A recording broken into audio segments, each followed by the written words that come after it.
नमस्कार, आदाब और सत श्री अकाल दोस्तों। कैसे हैं आप लोग? उम्मीद है आप सब बढ़िया होंगे, बिंदास होंगे और अपनी पढ़ाई को भरपूर एंजॉय कर रहे होंगे। दोस्तों, आपके एग्ज़ाम बिल्कुल नज़दीक आ गए हैं और एग्ज़ाम नज़दीक है तो आपका इस समय जो पढ़ाई का करने का तरीका है, पढ़ाई करने का तरीका वो बिल्कुल आपका इस प्रकार से होना चाहिए।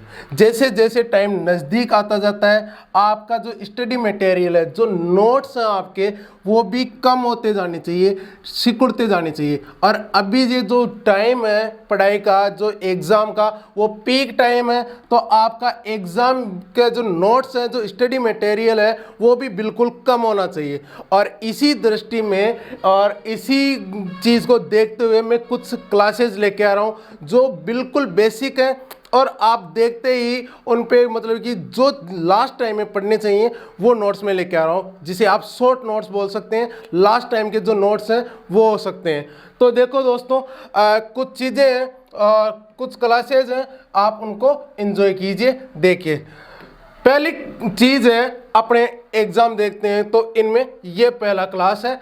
तो पहली सभ्यता, अपने राजस्थान की जितनी भी सभ्यता है उन सभ्यताओं को मैंने मैप में दर्शाने की कोशिश की है। आपको अच्छी जरूर लगेगी, जल्दी से जल्दी याद होगी। तो पहली और इम्पोर्टेंट सभ्यता आती है अपने कालीबंगा सभ्यता। पहली सभ्यता कौन सी है? कालीबंगा सभ्यता। कहाँ पे है? हनुमानगढ़ में। कहाँ पे है? हनुमानगढ़ में। काली चूड़ियाँ मिली है, इसलिए इस सभ्यता को कालीबंगा सभ्यता भी कहते हैं। गग्गर नदी के ये किनारे है। अमलानंद घोष ने 1952 में इसकी खोज की थी और बीबी लाल और बीके थापर, इन्होंने 1961 में इसका उत्खनन किया था। पहली सभ्यता आपकी कंप्लीट होती है। दूसरी सभ्यता है गणेश्वर सभ्यता, जो कि सीकर में है। दूसरी सभ्यता गणेश्वर सभ्यता, और सीकर में भी ये नीम का ताना में है। और इसको ताम्रयुगीन सभ्यता की जननी कहा जाता है। याद रखना, ताम्रयुगीन सभ्यता की जननी गणेश्वर सभ्यता को कहा जाता है, जो कि कांतली नदी पर है। जो कौन सी नदी पर है? कांतली नदी पर है। और आरसी अग्रवाल ने इसकी खोज की थी। गणेश्वर सभ्यता है, नीम का ताना सीकर में है।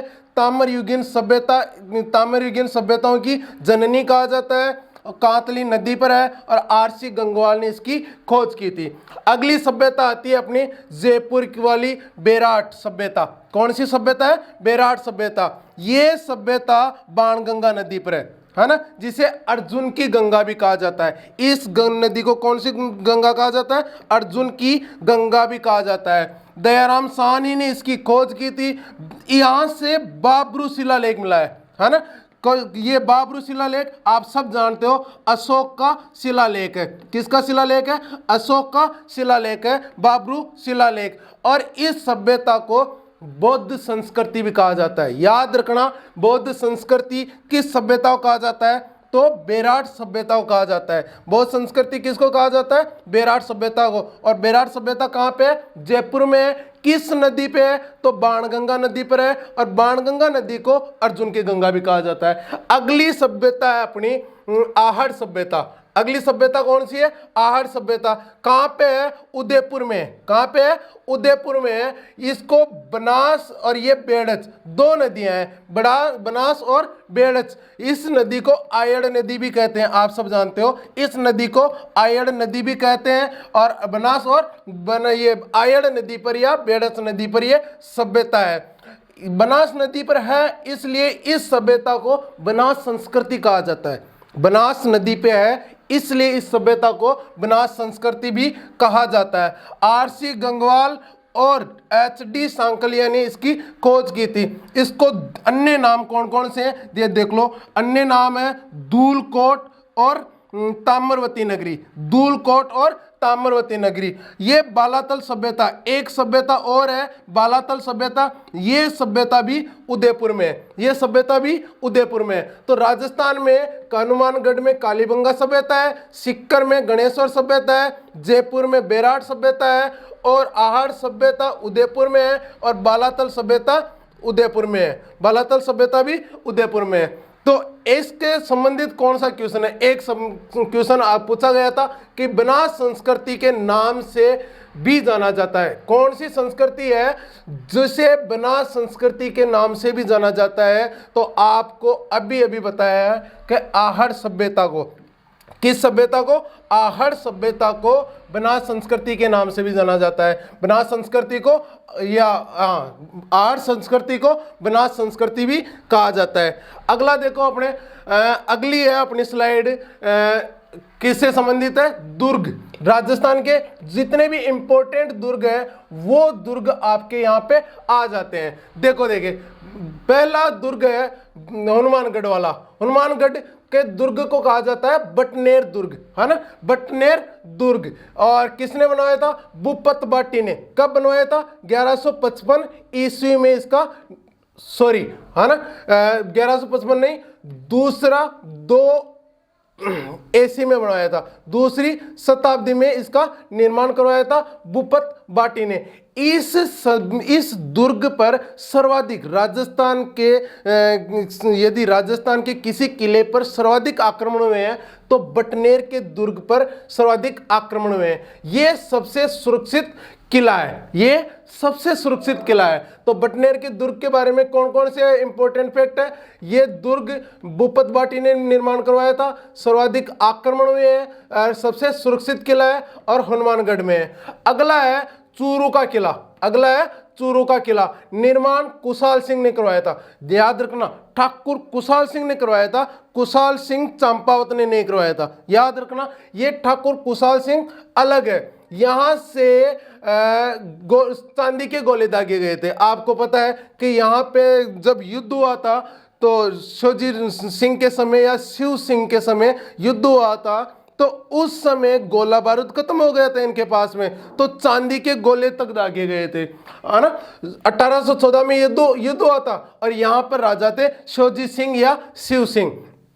अगला किला है ये कौन सा किला है? अगला किला है अपना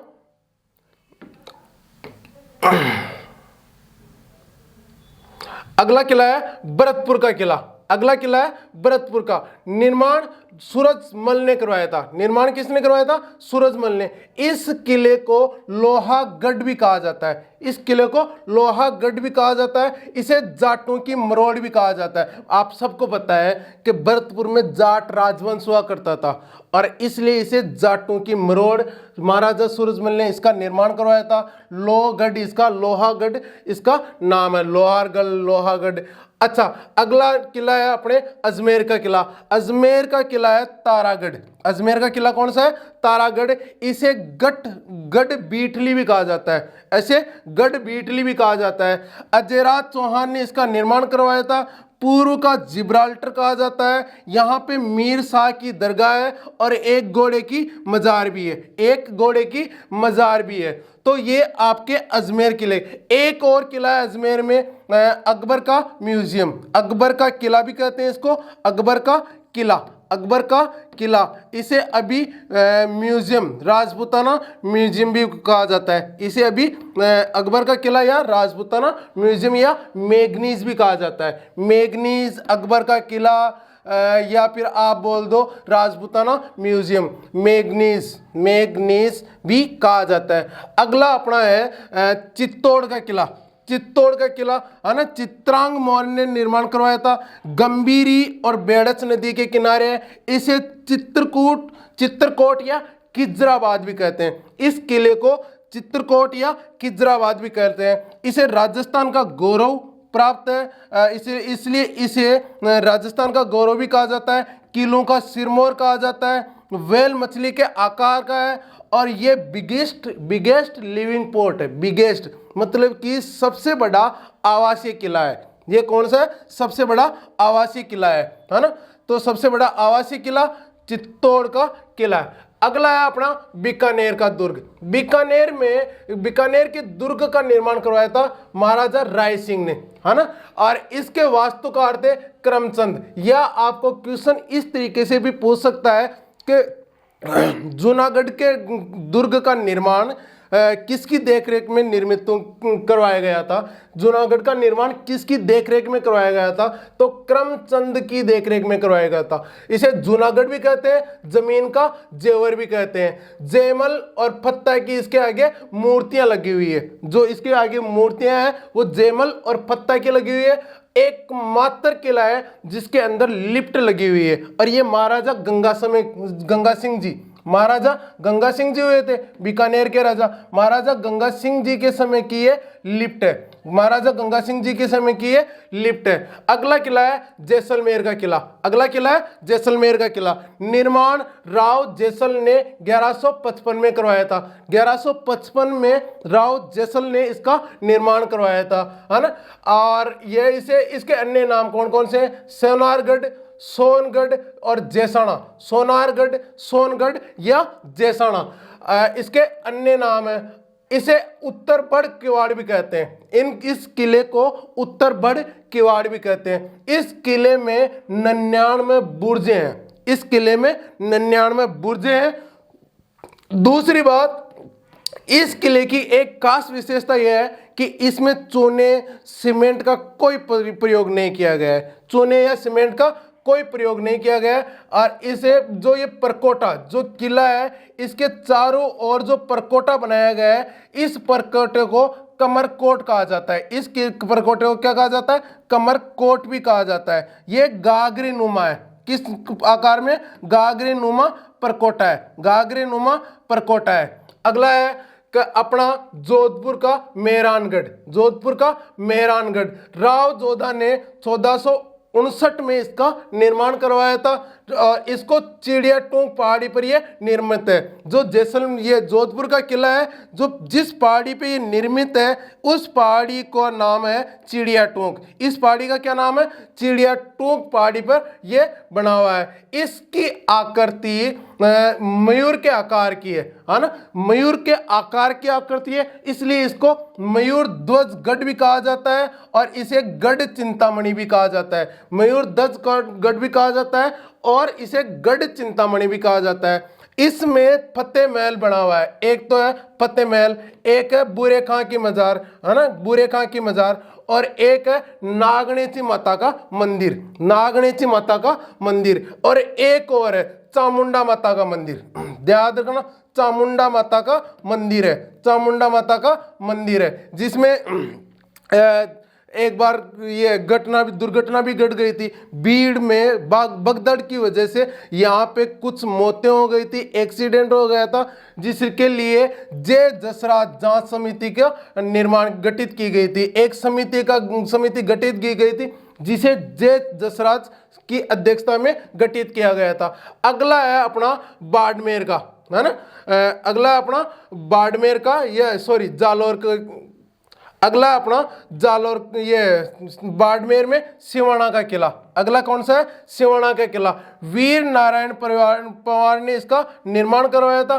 खेराबाद में इस किले का नाम खेराबाद भी है। और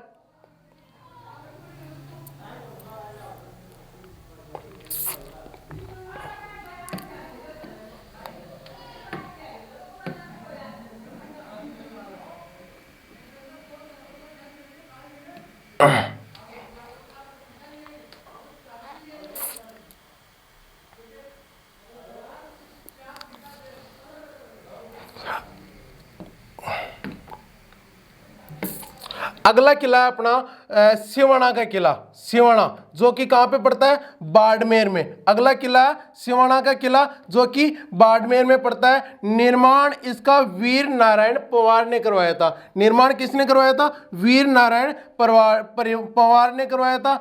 इसे खेराबाद भी कहते हैं और जालौर की कुंजी भी कहा जाता है। अगला देखते हैं जालौर का किला।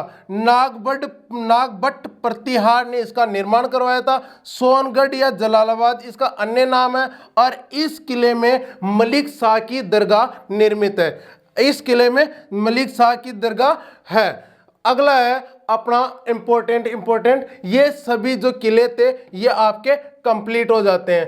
अब क्वेश्चन देखते हैं इनमें से क्या क्वेश्चन बन सकता है। देखो ये क्वेश्चन आया हुआ है पटवार में, और इसमें देखिए तारागढ़ किला, जयगढ़, कीर्ति स्तंभ और मेहरानगढ़। तो आपको पता है कि मेहरानगढ़ कहाँ पे, मेहरानगढ़ कहाँ पे, जोधपुर में। मेहरानगढ़ कहाँ पे, जोधपुर में। तो जोधपुर में देखो, देखे मेहरानगढ़ को जोधपुर से मिलाओ, 4 में 1, 4 में 1, मतलब कि डी में आपको 1 ढूंढना है। यहां पे आपका, यहां पे नहीं मिल रहा है, यहां पर भी नहीं, यहां पर भी नहीं, तो आपका उत्तर हो जाता है सी। आपका उत्तर क्या हो जाता है, सी। आप देखो दोस्तों, एक सिंपल सी बात बताऊं आपको जो आता है ना, पहले उसको क्लिक करो, क्लिक करके फिर सर्च करो, इससे आपका टाइम बचेगा। हर एग्जाम में, हर क्वेश्चन में आप ऐसे 20-20 सेकंड भी बचाते हो ना, तो 150 क्वेश्चन है, और 150 क्वेश्चन में आपके 300 सेकंड बचते हैं, जो कि बहुत ज्यादा है, तो आप इस प्रकार से उत्तर लाने की कोशिश किया करो। जैसे कि मेहरानगढ़ किला है जोधपुर में, 1 को मिलाओ, 1 मिल गया तो बाकी अपने आप मिले हुए हैं, है ना। तो इस तरह से देखने की कोई ज्यादा जरूरत है ही नहीं। अगला क्वेश्चन देखो, अगला अपना चार्ट कौन सा है, ये अगला क्वेश्चन है कि हाँ, महल है ना, हवेलियां, महल, और इससे रिलेटेड है। पहले इनका जो चार्ट है वो देख लेते हैं। चार्ट है, इसमें अपने ये जितनी भी छतरियां हैं इंपॉर्टेंट, ये छतरियां इसमें आ जाती है। देखो बीकानेर में किस किस की छतरी है, देवी कुंड की छतरियां हैं। बीकानेर में कौन सी छतरियां हैं, देवी कुंड की छतरियां हैं। ये बीकानेर में रिडमलसर नामक स्थान पर स्थित है, रिडमलसर नामक स्थान पर स्थित है। कल्याण सागर के स्थित जो राव बीका और रायसिंह की छतरी है वो बहुत ज्यादा प्रसिद्ध है, और बीकानेर के राजाओं की समाधि स्थल है, बीकानेर के राजाओं की समाधि स्थल है। अगली है अपनी अगली इधर से देखते हैं, जोधपुर। जोधपुर में कौन कौन सी छतरियां हैं, एक तो है जसवंत तड़ा, जसवंत तड़ा जो जिसे राजस्थान का ताजमहल भी कहा जाता है, इसे राजस्थान का ताजमहल भी कहा जाता है। 1899 में जोधपुर महाराजा जसवंत सिंह द्वितीय की याद में सरदार सिंह जी द्वारा निर्मित किया गया था। ये जसवंत तड़ा जोधपुर राज परिवार के सदस्यों का दाह संस्कार है, और इसे राजस्थान का ताजमहल भी कहा जाता है। अगला है जैसलमेर। जैसलमेर में है बड़ा बाग की छतरियां, जैसलमेर में है बड़ा बाग की छतरा, और यहाँ पर बाटी शासकों की, अब सिंपल सी बात है, जैसलमेर में बाटी शासक हुए थे, तो बाटी शासक यहीं पे दाह संस्कार करेंगे। ऐसे थोड़ी है कि जैसलमेर वाले हैं और इधर जयपुर में आके दाह संस्कार करेंगे, गेटोर में दाह संस्कार करेंगे, यहाँ तो यहीं पे करेंगे। तो जैसलमेर में जो बड़ा बाग की छतरियां हैं, ये जैसलमेर के बाटी शासकों की छतरियां या अंतिम समाधि स्थल है। अगला है अपने उदयपुर की छतरियां। अगली है उदयपुर की छतरियां। उदयपुर में देखो आहड़ की छतरियां हैं। उदयपुर में कौन सी छतरियां हैं, आहड़ की छतरियां। याद रखना, इन्हें महासतियां भी कहा जाता है, इन्हें महासतियां भी कहा जाता है। अभी सीटी वाला जो एग्जाम हुआ था ग्रेजुएशन लेवल का, उसमें ये क्वेश्चन पूछा गया था, दोनों क्वेश्चन पूछे गए थे। एक तो आहड़ कहां पे स्थित है, दूसरी महासतियां किन क्षत्रियों को कहा जाता है, तो आहड़ की क्षत्रियों को महासतियां कहा जाता है। यहां पर महाराणा प्रताप के बाद, मतलब कि अमर सिंह जी से लेकर, है ना, महाराणा प्रताप के बाद का मतलब क्या हुआ, अमर सिंह जी से लेकर जितने भी राजा हुए हैं उनकी छतरियां यहां पे बनी हुई है।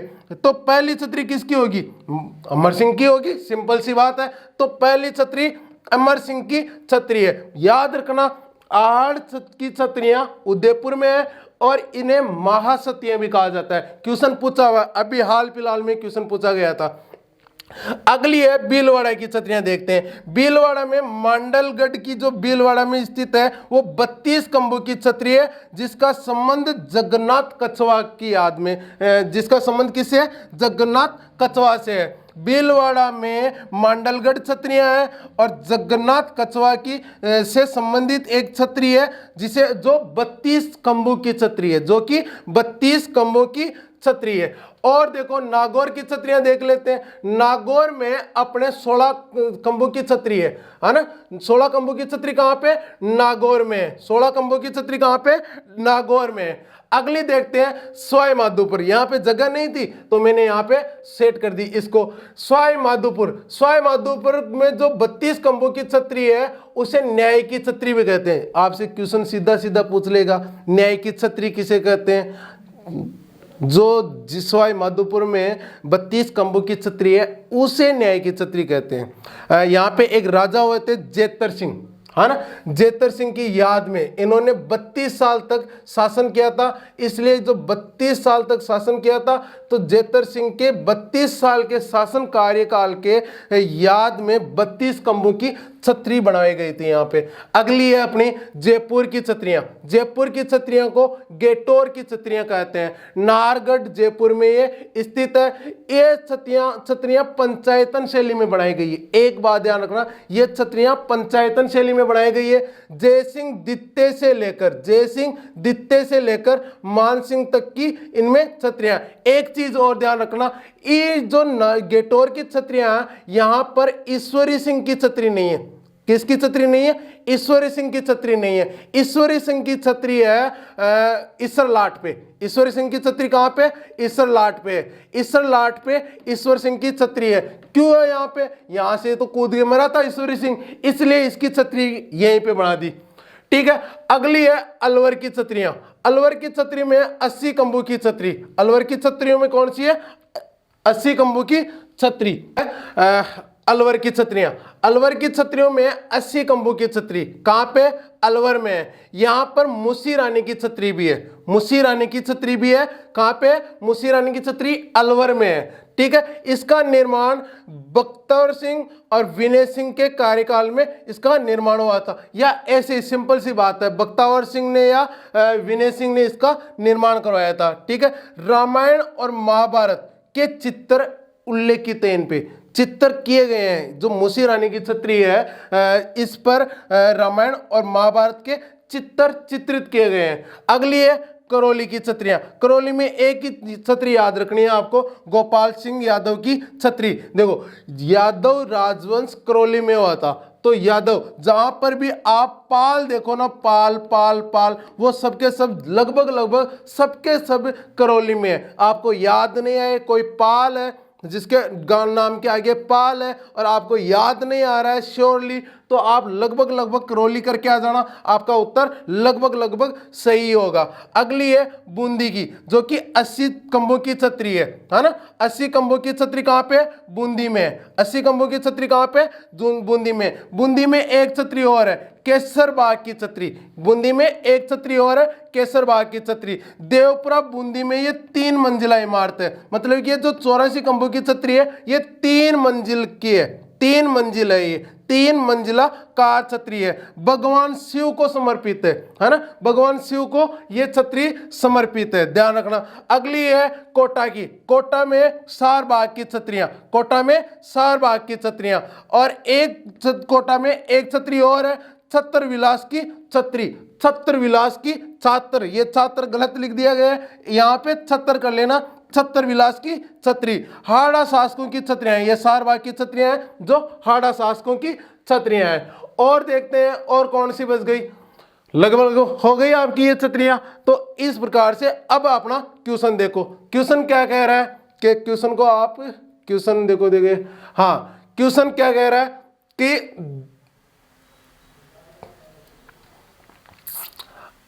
क्वेश्चन नहीं है। अगला क्वेश्चन अपना अगला चार्ट है कि हवेलियां या महल, राजस्थान की प्रमुख हवेलियां और महल इसमें सम्मिलित किए गए हैं। ठीक है जी। देखो हवेलियां और महलों को, हवेलियां जो अपने राजस्थान में तो हवेलियां बहुत ज्यादा प्रसिद्ध है। तो देखो देखिए, शेखावाटी की हवेलियां सबसे ज्यादा क्षत्रिय शेखावाटी में है और विशेष तौर पर झुंझुनू में सबसे ज्यादा है। ठीक है, देखो शेखावाटी में कौन कौन सी है? एक तो है मैनसर झुंझुनू में सोने चांदी की हवेली, मैनसर झुंझुनू में एक हवेली है सोने चांदी की हवेली। एक नवलगढ़ झुंझुनू में है भक्तों की हवेली। भक्तों की हवेली कहां पे है? नवलगढ़ झुंझुनू में। भक्तों की हवेली कहां पे है? नवलगढ़ झुंझुनू में। एक झुंझुनू में रामनाथ गोयनका की हवेली है जो मंडावा झुंझुनू में। रामनाथ गोयनका की हवेली मंडावा झुंझुनू में है। एक जो पंसारी की हवेली है वो श्री माधोपुर सवाई माधोपुर नहीं, श्री माधोपुर सीकर में पंसारी की हवेली है। एक मालजी का कमरा है जो कहां पे? चूरू में। मालजी का कमरा कहां पे? चूरू में। मंत्रियों की हवेली और सुराना का किला। अगली हवेली है अपनी अलवर की। अलवर में एक तो हवा बंगला, एक तिजारा, विनय विलास पैलेस और सिटी पैलेस, है ना। हवा बंगला, तिजारा, विनय विलास पैलेस और सिटी पैलेस आपके अलवर में है। और अपने देखते हैं टोंक में कौन कौन सी छत्रियां? टोंक में एक तो है सुनहरी कोठी जो कि इस्लामिक शैली में निर्मित है। सुनहरी कोठी कहां पे? टोंक में है और ये इस्लामिक शैली में निर्मित है। अच्छा, एक ये खेतड़ी महल झुंझुनू, ये राजस्थान के ये झुंझुनू में है जो कि शेखावाटी में। खेतड़ी महल झुंझुनू। खेतड़ी किसके लिए प्रसिद्ध है? तांबे के लिए प्रसिद्ध है ना। तो खेतड़ी महल झुंझुनू में, इसे राजस्थान का दूसरा हवा महल कहा जाता है। पहला तो अपना जयपुर में है ही, है ना। दूसरा हवा महल कहा जाता है खेतड़ी वाले महलों को। अगली देखते हैं अपन कोटा की छत्रियां।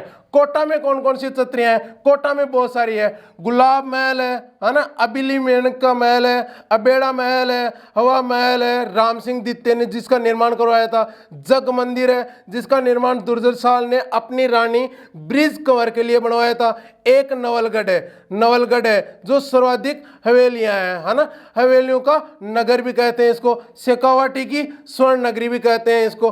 ठीक है, देखो कोटा में कौन कौन से हैं एक बार दोबारा देख लो। गुलाब महल, अबिली मेनका महल, अबेड़ा महल, हवा महल, जग मंदिर और नवलगढ़ की हवेलियां। ओके, तो इन नवलगढ़ की हवेलियों को हवेलियों का नगर भी कहा जाता है। अगली देखते हैं अपन डूंगरपुर की। डूंगरपुर में एक थंबिया महल और जूना महल है। एक थंबिया महल और जूना महल कहां पे? डूंगरपुर में। कहां पर है? डूंगरपुर में। अगला देखते हैं अपन जैसलमेर की हवेलियां। जैसलमेर में अपने एक तो है पटुओं की हवेली, इसका निर्माण गुमान चंद बापना ने करवाया था। किसने करवाया था? गुमान चंद बापना ने करवाया था।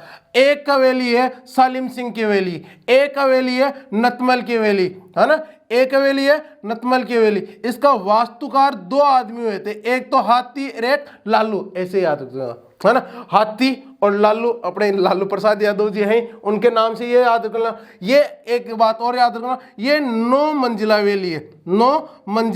हवेली है जिसके ऊपर 2 मंजिलें लकड़ी की बनी हुई है और एक महल है सर्वोत्तम विलास पैलेस जो कहां पे? जैसलमेर में। अगला है अपने जोधपुर की हवेलियों में। देखो जोधपुर में एक तो है बड़े मियाँ की हवेली, एक है राकी हवेली, एक है पोखरण हवेली, एक खंबा महल, है ना। महाराजा अजीत सिंह ने बनवाया था इसको, है ना। एक है राय का बाग पैलेस, जसवंत दे की याद में बनवाया था, जसवंत सिंह प्रथम ने। एक है उम्मेद पैलेस, इसे छित्तर पैलेस भी कहते हैं, इसे उम्मेद पैलेस को छित्तर पैलेस भी कहते हैं। और इसका निर्माण अकाल राहत कार्यों के दौरान करवाया गया था। अजीत भवन पैलेस राजस्थान का पहला हेरिटेज होटल। पुष्य हवेली विश्व की एकमात्र हवेली जो एक ही पुष्य नक्षत्र में बनी हुई है, एक ही पुष्य नक्षत्र में बनी हुई है, इसलिए इस हवेली को पुष्य हवेली भी कहते हैं, क्योंकि ये एक ही नक्षत्र जो कि पुष्य नक्षत्र है उसमें बनी हुई है, इसलिए इसको पुष्य हवेली भी कहते हैं। इससे संबंधित क्वेश्चन देखते हैं। क्वेश्चन क्या है कि एक तो जल महल, एक तंबा महल और जूनागढ़ किला। अब देखो, जूनागढ़ किला आपने देख लिया है, कहाँ पे? बीकानेर में। एक तंबा महल, एक तंबा महल, तो इसको मिलाओ, देखे सी में एक आ रहा है, तो अपना उत्तर क्या हो जाता है? 3। अपना उत्तर क्या हो जाता है? 3। तो इस प्रकार से अपना उत्तर आ जाता है बड़ी आसानी से। और देखो अगला है, देखते हैं, चलो इसका ये देखते हैं, पहले स्लाइड देख लेते हैं, क्वेश्चन बाद में देखते हैं। अपने ये है हस्तकलाएं, है ना, राजस्थान की अपनी हस्तकलाएं। तो ये हस्तकलाओं का पूरा एक ही कंप्लीट हो गया है एक ही चैप्टर में। देखो पहले बात तो शेखावाटी में कौन कौन सी है? पेंच वर्क और बंदेज। कहाँ पे है? शेखावाटी में। कौन कौन सी है? पेच वर्क और बंदेज। अगली है अपने जयपुर। जयपुर में कौन कौन सी है? टप्पा या दापू, ये तो आपको पता है बगरू में, है ना, जो कि जयपुर में ही आता है। ठीक है। अगला है कागज बनाने या कागज पाना, राजस्थानी में पाना बोलते हैं, हिंदी में उसको कागज बोलते हैं। तो कागज या पाना बनाने की कला अपने ये मेन जयपुर में है ना, मेन जयपुर में ही है। अगला है ब्लू पोट्री। ब्लू पोट्री, एक है मीनाकारी, एक है पाव रजाई, एक है सांगानेरी प्रिंट। सांगानेरी प्रिंट जयपुर में जो सांगानेर है वहां पे सांगानेरी प्रिंट है। ठीक है जी। ये अपने राजस्थान में जयपुर की जितनी भी हस्तकलाएं ये आ जाती है, ये शेखावाटी की हस्तकलाएं। बीकानेर में 2 मुख्य हैं, मथेरना कला और उस्ता कला। मथेरना कला और उस्ता कला। उस्ता कला को तो आप जानते हो, ऊंट की खाल पर जो कारीगरी की जाती है उसको उस्ता कला कहते हैं। रुकनुद्दीन और वो इनके मुख्य कलाकार है। मथेरना कला, मथेरना कला को अपने स्थानीय भाषा में आला गिला या पणो कहते हैं। क्या बोलते हैं?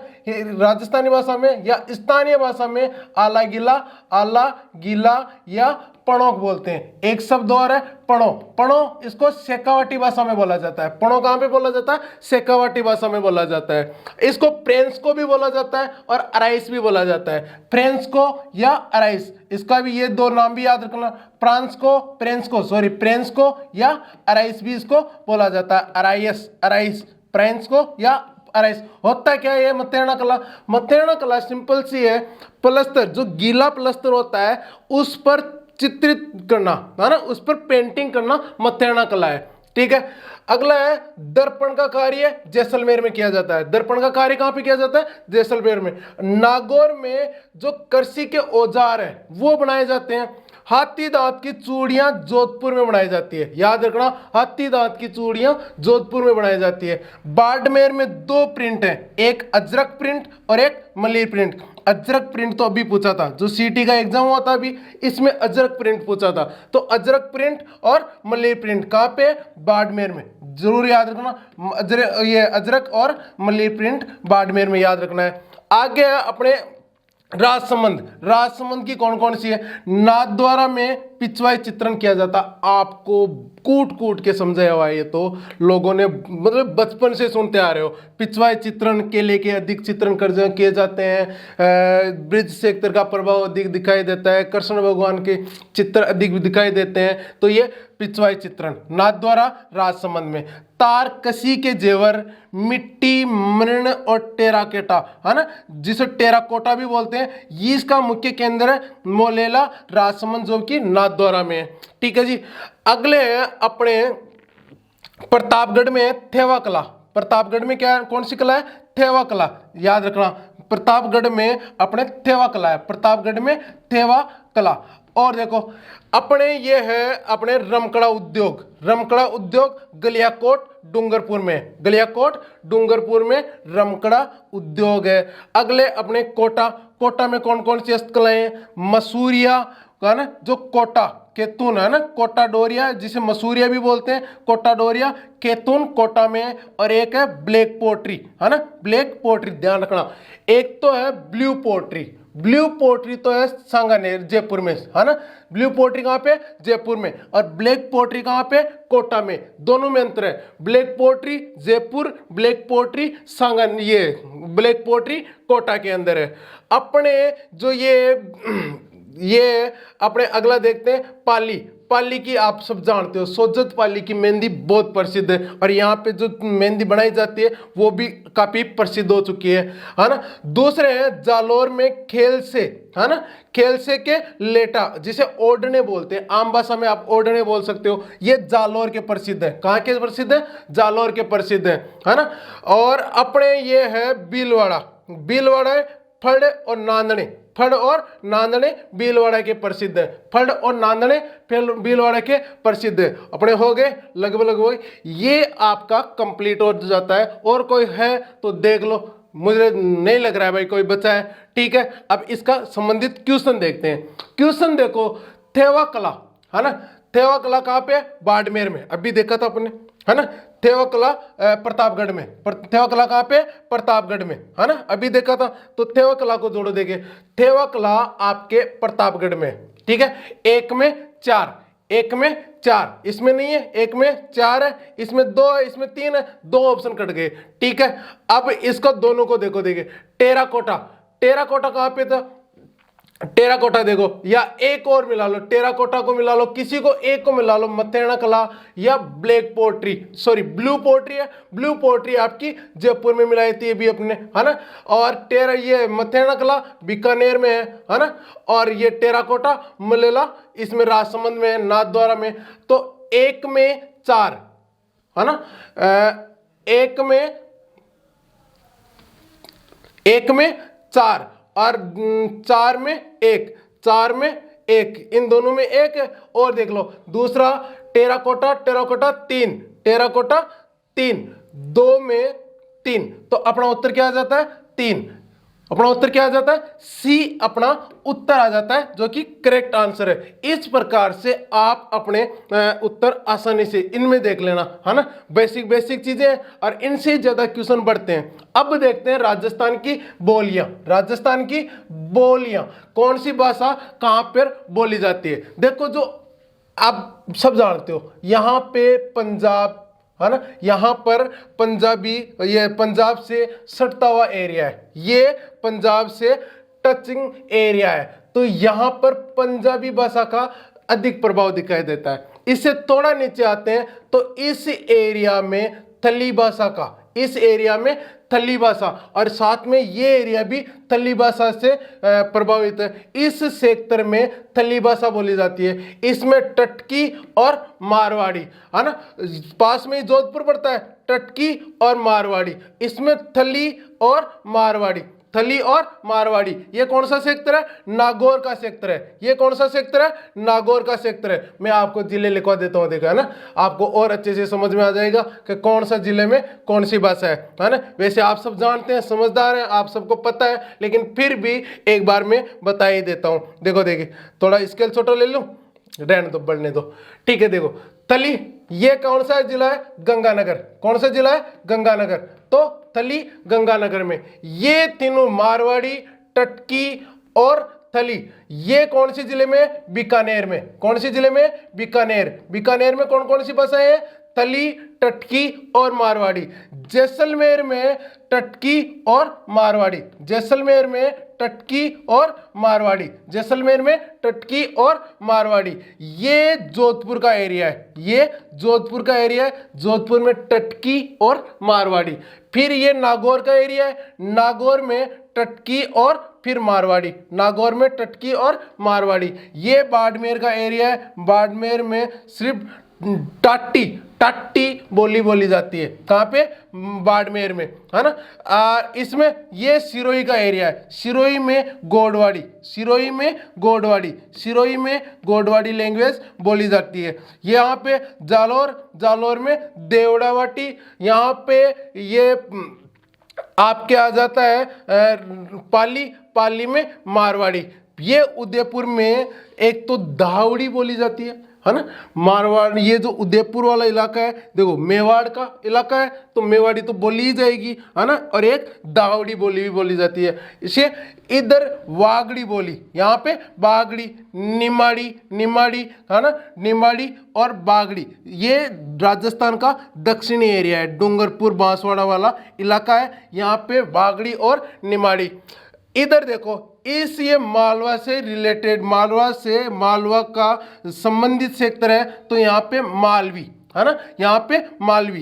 इस एरिया में मालवा का पठार है तो यहाँ पे मालवी। इस एरिया कोटा बूंदी बारां झालावाड़ को आप हाड़ौती सेक्टर बोलते हो, कोटा बूंदी बारां झालावाड़ को आप हाड़ौती सेक्टर बोलते हो, तो ये हाड़ौती, यहाँ पे हाड़ौती और आप यहाँ पे हाड़ौती और, ठीक है, ये मालवा का इलाका है, ये मालवा का इलाका है। तो यहाँ पे कौन कौन सी भाषा बोली जाती है? मालवी और हाड़ौती। ये कोटा बूंदी और बारां झालावाड़ वाला इलाका है, कोटा बूंदी बारां झालावाड़ का ये इलाका है। तो यहाँ पे कौन कौन सी भाषा बोली जा रही है? हाड़ौती, मालवी भाषा बोली जा रही है। इधर इस एरिया में नागरचोल, है ना, और जैसैली ब्रिज सेक्टर से रिलेटेड है। यहाँ पे पास में ही ब्रिज सेक्टर, है ना, मथुरा वाला सेक्टर आ जाता है। और इस एरिया में भरतपुर, ये जो धौलपुर वाला इलाका है, इस एरिया में ब्रिज सेक्टर का प्रभाव दिखाई देता है। ये अलवर भरतपुर वाले सेक्टर में मेवाती, है ना, मेवाती और अहीरवाटी, मेवाती और अहीरवाटी ये भाषा बोली जाती है। शेखावाटी का इलाका है तो शेखावाटी तो बोली ही जाएगी, तो तोरावाटी भी बोली जाती है। ये यहाँ पे थली भाषा बोली जाती है। यहाँ पे थोड़ा सघनता दिखाई देती है, अपने भाषाओं में कौन कौन सी सघनता दिखाई देती है। तो देखो यहाँ पे राजावाटी, है ना, ढूंढाड़ी जयपुर वाला इलाका है, जयपुर के दक्षिणी साइड में काठेड़ी, है ना। अपने नीचे चले जाए टोंक में माल और खेराड़ी,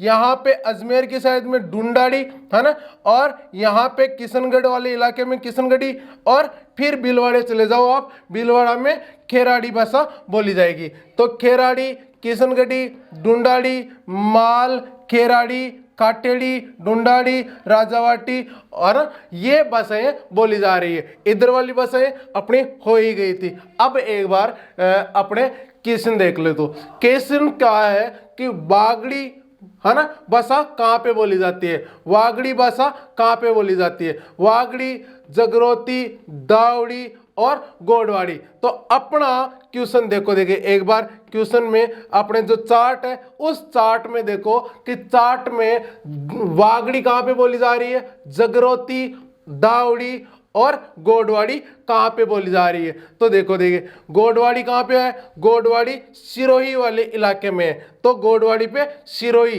गोडवाड़ी में सिरोही। तो 4 में 4, 4 में 4, तीनों में 4 में 4 आ रहा है। अब देखो दावड़ी या जगरोती, देखो दावड़ी या जगरोती, दावड़ी कहाँ पे बोली जा रही है? दावड़ी अपने उदयपुर वाले इलाके में बोली जा रही है। तो दावड़ी में उदयपुर, दावड़ी उदयपुर में। तो देखो 3 में आपको सी में 2 देखना है, सी में 2 देखना है, तो अपना उत्तर यहीं पे आ जाता है, अपना उत्तर यहीं पे आ जाता है, क्योंकि इनमें भी 2 नहीं है, इसमें भी 2 नहीं है, इसमें भी 2 नहीं है। बाकी चीजों का आप एक में वागड़ी हनुमानगढ़ में बोली जाएगी, वागड़ी हनुमानगढ़ में बोली जाएगी, और जगरोती करौली में बोली जाएगी। आप इस प्रकार से भी उत्तर निकाल सकते हैं, कम चीजें पढ़ के भी, है ना। देखो हर चीज, पूरी चीजें पढ़ना जरूरी नहीं है। एग्जामिनर भी जानता है कि बच्चों अभी 12वीं पास कर रहे हैं, है ना, बेचारा क्यों बग पे वहां, है ना, बस सब समझता है। आपको बस बेसिक चीजें, वो बस उम्मीद करता है कि बच्चे को कम से कम राजस्थान की बेसिक चीजों के बारे में तो जानकारी होनी चाहिए, है ना। यदि बेसिक चीजों के बारे में ही जानकारी नहीं है तो फिर मतलब ही क्या है? तो बेसिक चीजों को तो आपको पता होना ही चाहिए, और ये वही बेसिक चीजें हैं। और क्वेश्चन भी उठाए गए हैं, है ना, जो क्वेश्चन आए हैं ये सबके सब क्वेश्चन उठाए हुए हैं जो पिछले एग्जाम्स में आए हुए हैं। तो आपका यहाँ पे ये आपका जो आर्ट एंड कल्चर का जो मैं कर सकता था ये फैक्ट्स हैं।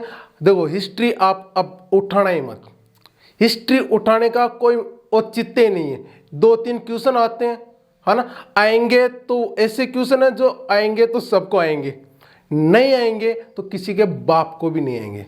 तो इससे अच्छा है कि इतिहास को तो अभी उठाओ मत, आर्ट कल्चर में जो बेसिक बेसिक चीजें हैं उनको उठाओ। मतलब कि आपके पास में मुश्किल से पूरे सब्जेक्ट का 10 पेज से ज्यादा नोट्स नहीं होने चाहिए। इससे बड़े नोट्स हैं तो समझो इस समय में तो आपके लिए घातक है।